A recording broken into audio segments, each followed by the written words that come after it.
I wanted to make a video to show everybody that's trying to change the oil themselves in their 2017 Highlander XLE with a V6 motor, how to go about doing that. So the first thing you always want to do is make sure the car's in park, put your parking brake on. Next thing I do is I pop the hood, come over, I loosen the oil cap, and then I'll pull the dipstick up, just because when we go to drain the oil, it'll allow it to breathe. And here's what you're going to need to change the oil. You're going to need an oil drain pan. You're going to need some oil. I always put Mobil 1 0W20. She picked this Mobil 1 up. It's high mileage. It'll work. I'm not going to return it. Usually I don't put that exact Mobil 1 in. I use, I forgot, I think it's got like a green, partially green label on it. Next thing you're going to need is a creeper. You don't necessarily need this, but it does make it nice for rolling back and forth underneath the vehicle. You're going to need a floor jack, preferably a 3-ton. I picked this one up at Harbor Freight. It was like 200 bucks. I had an older Craftsman 3-ton. This one's a low profile, long reach, and it's handy for when I go to do my BMW's oil, because you got to jack that up from the middle of the front of the car. Versus on the Highlander, I will show you, you jack it up from the sides on the pinch welds.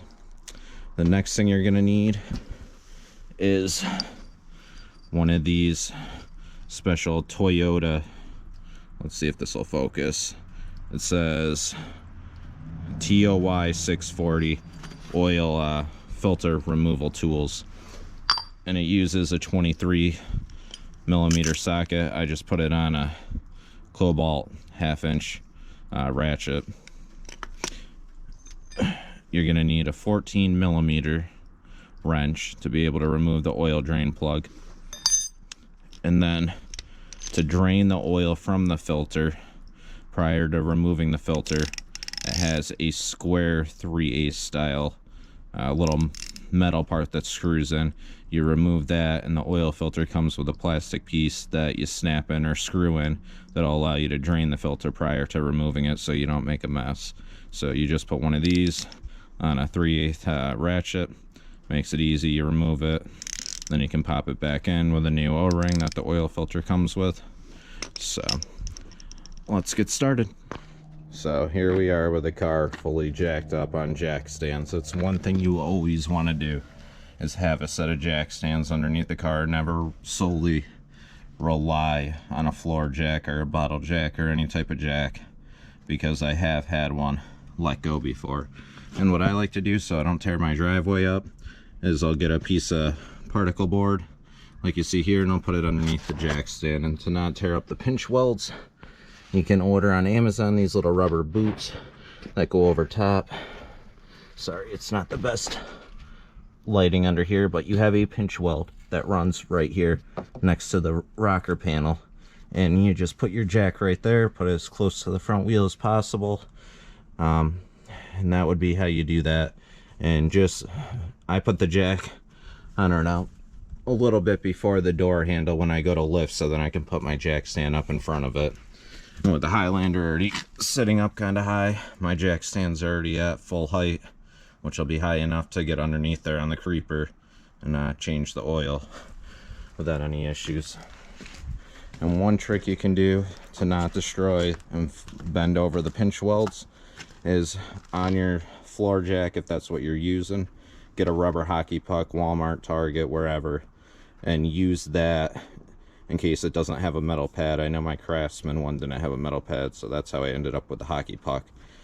It's soft but hard enough where it won't bend the pinch welds, but it'll lift the vehicle up. Another thing I always do, just as extra safety, even though I got a jack stand under there, is I just keep a little bit of tension on the jack just to be safe. And it's also a good time, you can inspect your front tires, you know, just spin them around, make sure you don't have any nails, check for dry rot, you know, the whole nine while it's up in the air. You might as well, you know. And when you got the hood open, it's dirty. We live in New York, it's the middle of winter, you know, just check for any leaks, because typically you don't pop the hood in the wintertime and do that type of stuff. So we slid underneath the car. The lighting's good enough, so hopefully you guys can see this.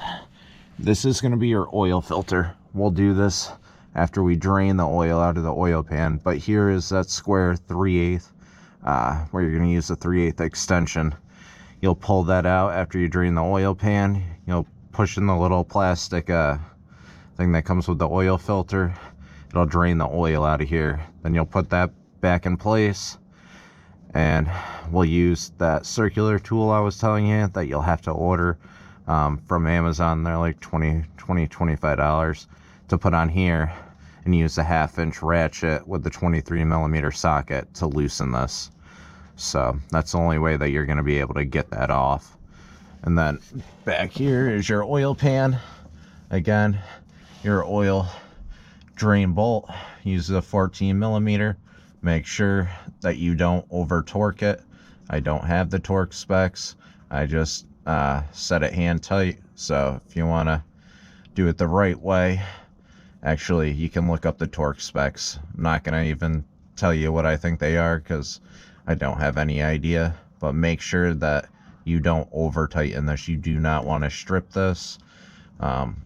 Right now, it would have been nice if she took this thing through the car wash earlier before I did this. It's all full of salt, as you can see underneath the car, but it is what it is. So I'm going to get this draining, so I'm going to turn the GoPro off.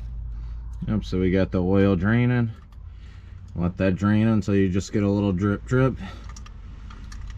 So usually I'll let it sit there for about 5 minutes to get all of it out.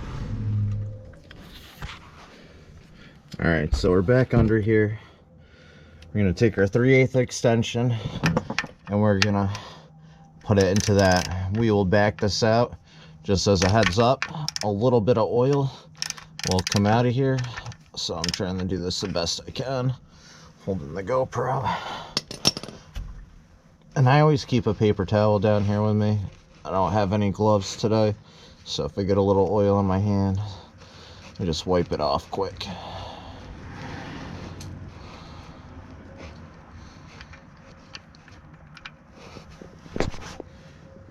And as you can see, we're going to replace that O-ring. Just a little bit of oil comes out. Let me set the GoPro down just so I can wipe off the metal piece. I don't want to drop it in the oil drain bucket. So I just got that plastic piece screwed in, and as you can see, you got a little bit of oil that'll drain down to your oil drain catch. They don't always screw in the best. The thread on it doesn't work that great, but it is plastic, so you don't have to worry about it stripping out the oil filter housing, because that's brass, a brass thread in there. So let this drain until you just get a couple dribbles, and then we'll take the plastic piece out. We'll put back in the 3/8 extension. You don't necessarily need to put that metal piece, screw it back in. Once you take out the plastic, if you just wipe it out with paper towel, it's almost like a one-way valve, so no oil will drain out as long as you clean it.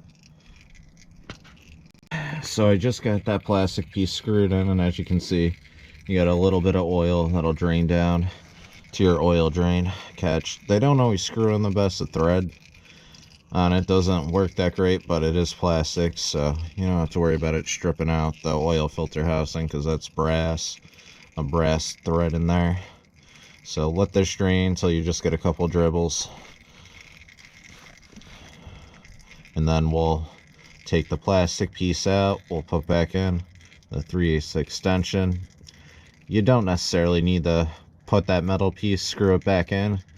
Once you take out the plastic, if you just wipe it out with paper towel, it's almost like a one-way valve, so no oil will drain out as long as you clean it. So the next thing we're going to do is take our oil filter tool, and then we'll use our 23mm socket, and we'll just back that out. So one thing I do is once I get it loose enough that I can twist it by hand, I'll take the ratchet off, and then I'll just back this out by hand, because it may still have a little oil in it and you don't want to spill it on your driveway. And always keep your oil drain pan underneath, just in case you drop it or something, it don't make a mess. Trying to do this looking through the GoPro. As you can see, there's still a little oil left in it. So just for comparison, here's the new oil filter. Here is the old oil filter after 5,500 miles. As you can see, with the plastic end caps, the pleats stay open so you don't lose oil pressure and you get good filtration. So, and I don't know if it'll pick it up, but you can still see all the metal mesh inside to help keep the filter open. So, toss that out. And now here's the inside, the cartridge. You just slide it over that and push it down. But before you do that, take a little paper towel and just clean out the inside. So I pulled the O-ring off, the larger red one that you see, and I wiped out the inside. So if you look right here, there's a little notch that you can get a little flathead screwdriver up under to pry that O-ring off, then grab it with your fingers and remove it.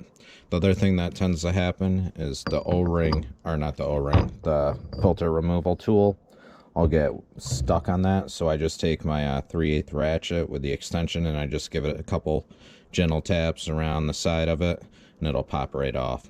So the next thing we need to do is we need to take off the bottom piece and then replace the O-ring under there.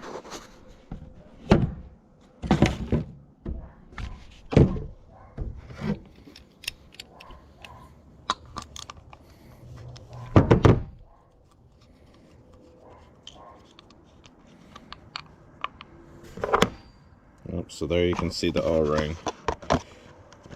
Don't want to come off that easy.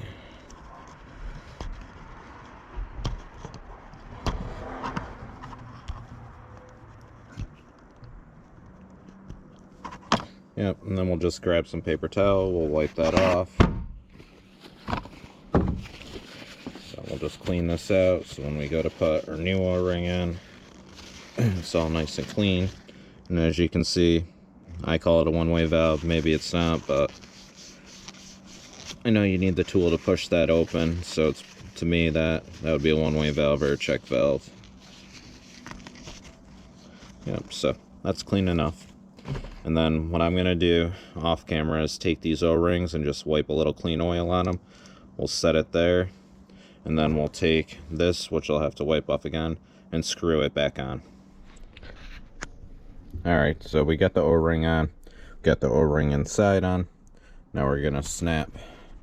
Sorry, I'm trying to set the GoPro where it's not going to fall. We're going to take the oil filter, goes over that, push it down, you hear it pop. You always want to make sure that you pre-lubricate your oil filter. And screw it back in there, and then tighten it down with our oil filter wrench. And you need to make sure that that O-ring doesn't catch. There's two metal clips underneath there that you'll see that put a little pressure on the plastic casing so it doesn't back out as you're driving over the next couple months. So just make sure it seats nice, and then we'll go on to the last step of just filling the car up with oil and checking for leaks. Once we get some oil in there, we'll put the vehicle back down on the ground. So just be careful doing that. Remove your jack stands, lower it. And then once we get about 5 quarts in, we'll check the dipstick, see if it's reading, and then we'll just keep adding until we get to the second dot on the dipstick. Just a hair below is where I usually fill it. So that'll be how you perform an oil change